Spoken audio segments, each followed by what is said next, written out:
ಕನ್ನಡ ಚಿತ್ರರಂಗದ ಫೈರ್ ನಿಯೋಗ ಮುಖ್ಯಮಂತ್ರಿಗಳನ್ನ ಭೇಟಿಯಾಗಿದೆ. ಈ ವಿಚಾರವಾಗಿ ಮಾತಾಡಲಿಕ್ಕೆ ನಟಿ ಶ್ರುತಿ ಹರಿಹರನ್ ನಮ್ಮ ಜೊತೆ ಬನ್ನಿ, ನೇರವಾಗಿ ಅವ್ರನ್ನ ಮಾತಾಡ್ತೀವಿ. ಮೇಡಮ್, ಈಗಷ್ಟೇ ಮುಖ್ಯಮಂತ್ರಿಗಳನ್ನ ಕೂಡ ಭೇಟಿಯಾಗಿ ನಿಯೋಗ ಭೇಟಿಯಾಗಿ ಮನವಿ ಸಲ್ಲಿಸಿದ್ರಿ. ಏನಂತ ಮನವಿ ಮಾಡಿದ್ರಿ ಅಂತ ಹೇಳಿ? ಜಸ್ಟಿಸ್ಗೆ ಹೇಮಾ ಕಮಿಟಿ ಹೇಗೆ ಕೇರಳ ಗವರ್ಮೆಂಟ್ ಸೆಟಪ್ ಮಾಡಿತು, ಅದೇ ಥರ ನಮ್ಮ ಕರ್ನಾಟಕದಲ್ಲೂ ಕೂಡ ಒಂದು ಕಮಿಟಿ ಸೆಟಪ್ ಮಾಡಿ ಕರೆಂಟ್ ವರ್ಕಿಂಗ್ ಕಂಡೀಷನ್ಸ್ ಹೆಣ್ಮಕ್ಳಿಗೆ ಹೆಂಗಿದೆ ಇಂಡಸ್ಟ್ರಿನಲ್ಲಿ ಅನ್ನೋದು ವಿಚಾರ ಇನ್ವೆಸ್ಟಿಗೇಟ್ ಮಾಡಿ ಒಂದಿಷ್ಟು ರೆಕಮೆಂಡೇಶನ್ಸ್ ಕೊಟ್ಟರೆ ನಮ್ಮ ಇಂಡಸ್ಟ್ರಿ ಇನ್ನೂ ಖುಷಿ ಆಗುತ್ತೆ, ಇನ್ನೂ ಸೇಫರ್ ಆಗುತ್ತೆ, ಹ್ಯಾಪಿಯರ್ ಆಗುತ್ತೆ ಅನ್ನೋ ನಂಬಿಕೆ. ಮುಖ್ಯಮಂತ್ರಿಗಳು ಏನು ಭರವಸೆ ಕೊಟ್ಟರೆ, ಯಾವ ರೀತಿಯಾಗಿ ಸ್ಪಂದಿಸಿದ್ರು ಅಂತ ಹೇಳಿ ನಿಮ್ಮ ಒಂದು ಮನವಿಗೆ ಆಗಿ?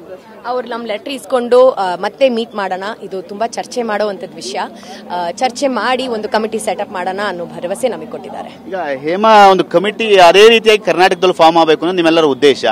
ಅದರಿಂದ ನಿಮಗೆ ಒಂದು ನ್ಯಾಯ ಸಿಗುತ್ತೆ ಅನ್ನೋ ನಿರೀಕ್ಷೆಗಳು ಇದೆಯಾ? ಸರ್, ಇದು ನ್ಯಾಯದ ವಿಚಾರನೇ ಅಲ್ಲ, ಇದರಲ್ಲಿ ನ್ಯಾಯ ಅನ್ಯಾಯದ ವಿಚಾರನೇ ಅಲ್ಲ.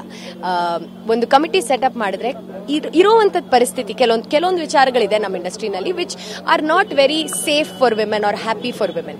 ಫಾರ್ ಎಕ್ಸಾಂಪಲ್, ಹೈಜೀನಿಕ್ ವಾಶ್ರೂಮ್ಸ್ ಆಗಿರಲಿ, ಟ್ರಾನ್ಸ್ಪೋರ್ಟೇಷನ್ ವಿಚ್ ಇಸ್ ಸೇಫ್, ಇಂಥ ವಿಚಾರಗಳಲ್ಲಿ ನಾವು ಒಂಚೂರು ತಲೆ ಹಾಕಿ ಒಂದು ಗವರ್ಮೆಂಟ್ ಮೂಲಕ ನಮಗೆ ಲಾಸ್ ಬಂದ್ರೆ ಆರ್ ರೂಲ್ಸ್ ಬಂದ್ರೆ, ಪ್ರೀ ರೆಕ್ವಿಸಿಟ್ಸ್ ಬಂದ್ರೆ ಇನ್ನೂ ಬೆಟರ್ ಆಗುತ್ತೆ ಫಾರ್ ವಿಮೆನ್. ಅಂಡ್ ಇನ್ನೊಂಚೂರು ಇನ್ನು ಸಾಕಷ್ಟು ಜನ ಹೆಣ್ಮಕ್ಳು ಇನ್ನೂ ನಮ್ಮ ಇಂಡಸ್ಟ್ರಿ ಸೇರ್ಕೋತಾರೆ ಅನ್ನೋ ಒಂದು ನಂಬಿಕೆ. ಕೇವಲ ಇದು ಲೈಂಗಿಕ ಕಿರುಕುಳ ವಿಚಾರ, ಅದನ್ನು ಹೊರತುಪಡಿಸಿ ಮುಂದುವರೆದ ಭಾಗವಾಗಿ 100% ವೆರಿ ಗುಡ್, ಕರೆಕ್ಟ್ ಆಗಿ ಹೇಳಿದ್ರಿ ಸರ್.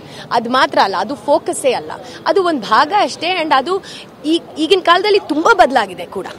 ಸೊ ನನ್ನ ಪ್ರಕಾರ ಇನ್ ಮುಂದೆ ಹೋಗ್ತಾ ಹೋಗ್ತಾ ನಮ್ಮ ಇಂಡಸ್ಟ್ರಿ ತುಂಬಾ it will become a very beautiful place to work ಅಂತ ನನ್ನ ನಂಬಿಕೆ. ಕೂಡ ನೀವು ಮೀಟು ವಿಚಾರದಲ್ಲಿ ಧ್ವನಿ ಎತ್ತಿದ್ರಿ, ಇವತ್ತು ಈ ಫೈರ್ ನಿಯೋಗದ ಮೂಲಕ ಇನ್ನೊಂದು ಹೊಸ ತರ ಧ್ವನಿ ಎತ್ತಿದ್ರಿ. ಈ ಒಂದು ನಿಮ್ಮ ಧ್ವನಿಗೆ ರಾಜ್ಯ ಸರ್ಕಾರ ಧ್ವನಿಗೂಡಿಸುತ್ತೆ ಅನ್ನೋ ವಿಶ್ವಾಸ ಇದೆಯಾ? 100% ವಿಶ್ವಾಸ ಇದೆ. ಈಗ ಮತ್ತೊಂದ್ಸರಿ ಭೇಟಿ ಆಗ್ಲಿಕ್ಕೆ ಈಗ 150ಕ್ಕೂ ಹೆಚ್ಚು ಜನ ಸಹಿ ಮಾಡಿರುವಂತದ್ದು, ಮತ್ತಷ್ಟು ಜನ ಸಪೋರ್ಟ್ ಮಾಡ್ತೀವಿ ಅಂತ ಏನಾದ್ರು ನಿಮ್ ಜೊತೆ ಮಾತಾಡಿದಾರ ಹೇಗೆ ಅಂತ ಹೇಳಿ? ಹೌದು, ಇವತ್ತು ಕೂಡ ಒಂದಿಷ್ಟು ಜನ ಹೇಳಿದ್ರು ದಟ್ ನಾವು ಸಪೋರ್ಟ್ ಮಾಡ್ತೀವಿ ಅಂತ. ನಮ್ಮ ಪ್ರಯತ್ನ ಅಂತೂ ನಿರಂತರ ಇರುತ್ತೆ. ಅಂಡ್ ಇದರಲ್ಲಿ ಏನು ತಪ್ಪು ಇಲ್ಲ, ಇದು ಒಂದು ಕಾಸ್ ಅಷ್ಟೇ to make our industry happier and safer ಅಷ್ಟೇ. ಸೊ ಇದರಲ್ಲಿ ಐ ಥಿಂಕ್ ಎಲ್ಲರೂ ಕೈನೇ ಜೋಡಿಸ್ತಾರೆ. Thank you. ಇದಿಷ್ಟು ಶ್ರುತಿ ಹರಿಹರನ್. ಯಾಕೆಂದ್ರೆ ಮುಖ್ಯಮಂತ್ರಿಗಳು ಕೂಡ ಸಮರ್ಪಕವಾಗಿ ಸ್ಪಂದಿಸಿದ್ದಾರೆ. ಕೇವಲ ಲೈಂಗಿಕ ಕಿರುಕುಳ ವಿಚಾರವಲ್ಲ, ಅದನ್ನು ಹೊರತುಪಡಿಸಿ ಅದನ್ನ ಮುಂದುವರೆದ ಭಾಗವಾಗಿ ಬೇರೆ ಬೇರೆ ರೀತಿಯಾದ ಸಮಸ್ಯೆಗಳು ಚಿತ್ರರಂಗದಲ್ಲಿ ಮಹಿಳೆಯರಿಗಿದೆ, ಬೇರೆ ಬೇರೆ ರೀತಿಯಾದ ಸಮಸ್ಯೆಗಳಿದೆ. ಅವೆಲ್ಲವುದ್ರ ವಿಚಾರವಾಗಿ ಒಂದು ಕಮಿಟಿ ಅಗತ್ಯ ಇದೆ. ಆ ಒಂದು ನಿಟ್ಟಿನಲ್ಲಿ ನಾವು ಮುಖ್ಯಮಂತ್ರಿಗಳನ್ನ ಭೇಟಿ ಆಗಿದ್ದೀವಿ. ಮುಖ್ಯಮಂತ್ರಿಗಳು ಕೂಡ ಇದನ್ನ ವಿಸ್ತೃತವಾಗಿ ಮಾತಾಡೋಣ, ಮತ್ತೆ ಒಂದು ಕಮಿಟಿಯನ್ನು ಒಂದು ರಚನೆ ಮಾಡುವ ಬಗ್ಗೆ ಒಂದು ವಿಶ್ವಾಸವನ್ನು ಕೂಡ ಕೊಟ್ಟಿದ್ದಾರೆ, ಭರವಸೆಯನ್ನು ಕೂಡ ಕೊಟ್ಟಿದ್ದಾರೆ ಅನ್ನೋ ಮಾತುಗಳು ಕೂಡ ಹೇಳ್ತಾ ಇರುವಂತ. ಕ್ಯಾಮರಾಮನ್ ಬಾಲಾಜಿ ಜೊತೆ ಸುನಿಲ್, TV9 ಬೆಂಗಳೂರು.